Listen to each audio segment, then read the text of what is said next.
Alors Jésus, parlant à la foule et à ses disciples, dit: Les scribes et les pharisiens sont assis dans la chaire de Moïse.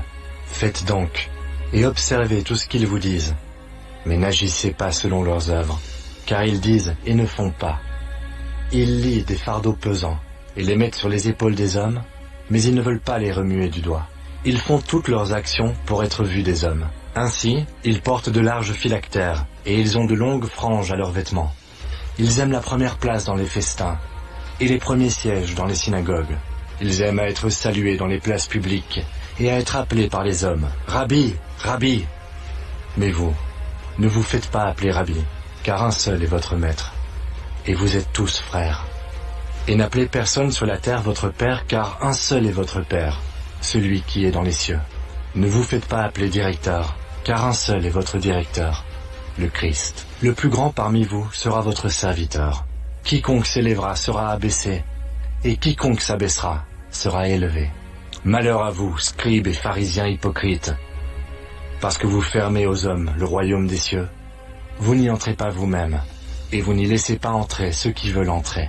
Malheur à vous, scribes et pharisiens hypocrites, parce que vous dévorez les maisons des veuves, et que vous faites pour l'apparence de longues prières. À cause de cela, vous serez jugés plus sévèrement. Malheur à vous, scribes et pharisiens hypocrites, parce que vous courez la mer et la terre pour faire un prosélyte, et, quand il l'est devenu, vous en faites un fils de la géhenne 2 fois plus que vous. Malheur à vous, conducteurs aveugles, qui dites: si quelqu'un jure par le temple, ce n'est rien, mais si quelqu'un jure par l'or du temple, il est engagé. Insensé et aveugle, lequel est le plus grand, l'or ou le temple qui sanctifie l'or? Si quelqu'un, dites-vous encore, jure par l'autel, ce n'est rien. Mais si quelqu'un jure par l'offrande qui est sur l'autel, il est engagé. Aveugle, lequel est le plus grand, l'offrande ou l'autel qui sanctifie l'offrande? Celui qui jure par l'autel et par tout ce qui est dessus. Celui qui jure par le temple et par celui qui l'habite. Et celui qui jure par le ciel, jure par le trône de Dieu et par celui qui y est assis.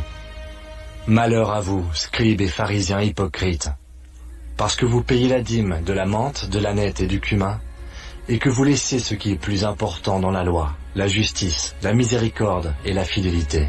C'est là ce qu'il fallait pratiquer, sans négliger les autres choses.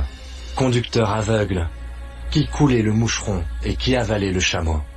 Malheur à vous, scribes et pharisiens hypocrites, parce que vous nettoyez le dehors de la coupe et du plat, et qu'au-dedans, ils sont pleins de rapine et d'intempérance. Pharisiens aveugles, nettoie premièrement l'intérieur de la coupe et du plat, afin que l'extérieur aussi devienne net. Malheur à vous, scribes et pharisiens hypocrites, parce que vous ressemblez à des sépulcres blanchis, qui paraissent beaux au dehors, et qui au-dedans sont pleins d'ossements de mort et de toute espèce d'impureté.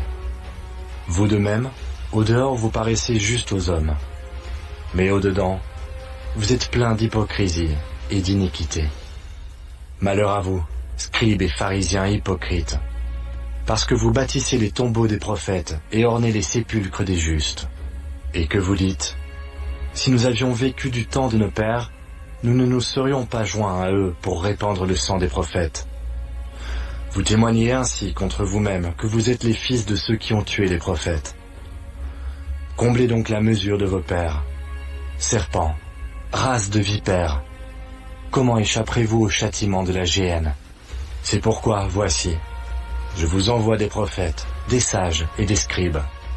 Vous tuerez et crucifierez les uns, vous battrez de verges les autres dans vos synagogues, et vous les persécuterez de ville en ville, afin que retombe sur vous tout le sang innocent répandu sur la terre, depuis le sang d'Abel le juste, jusqu'au sang de Zacharie, fils de Barachi, que vous avez tué entre le temple et l'autel. Je vous le dis en vérité, tout cela retombera sur cette génération. Jérusalem, Jérusalem, qui tue les prophètes et qui lapide ceux qui te sont envoyés. Combien de fois ai-je voulu rassembler tes enfants, comme une poule rassemble ses poussins sous ses ailes, et vous ne l'avez pas voulu. Voici, votre maison vous sera laissée déserte, car je vous le dis, vous ne me verrez plus désormais, jusqu'à ce que vous disiez: béni soit celui qui vient au nom du Seigneur.